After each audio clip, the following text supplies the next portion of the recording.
How do you start a probate? Hi, my name is Claire Langton Yanowitz, and I'm an attorney at the Yanowitz Law Firm, where we help families protect what matters most. We have been drafting wills, trusts, and helping families with probates for nearly 30 years. So today we're going to talk about the steps involved with starting a probate. So when someone passes away and we need to start a probate, the first thing we need to do is we need to track down their will, and we need to get a picture of what assets did they own at their death, okay? So we need to know how those assets are titled and what their approximate value is, if possible.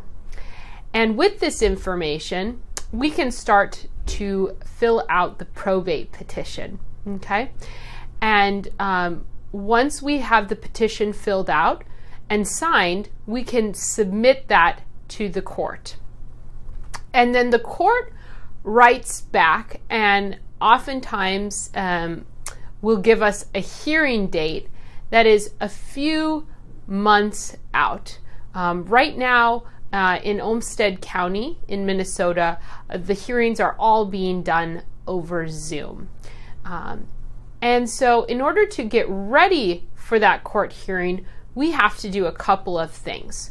We have to provide notice to individuals. So we have to give notice to people who are inheriting under the will.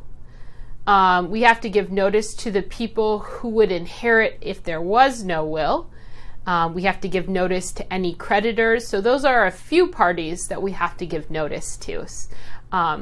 We also have to publish notice of the court hearing in a newspaper. So if anybody wants to attend, they can. They'll have notice of the instructions of how to attend in the newspaper.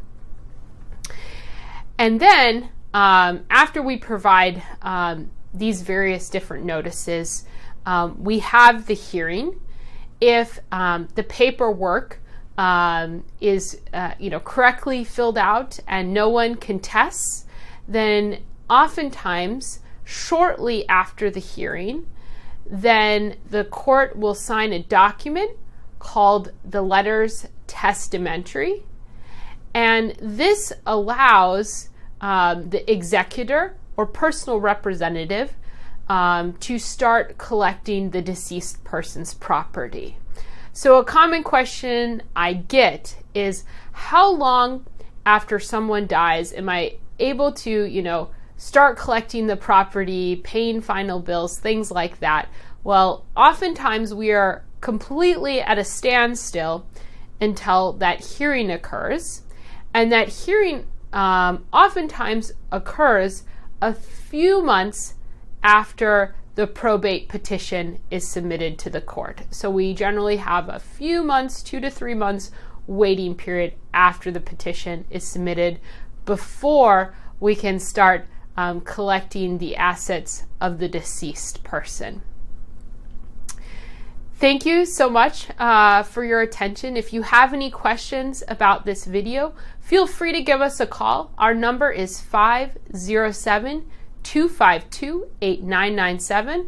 Or if you would like to learn more about probate processes or wills or trusts, hit the subscribe button on our YouTube channel so that you can be notified when we add more videos to our channel. Thank you.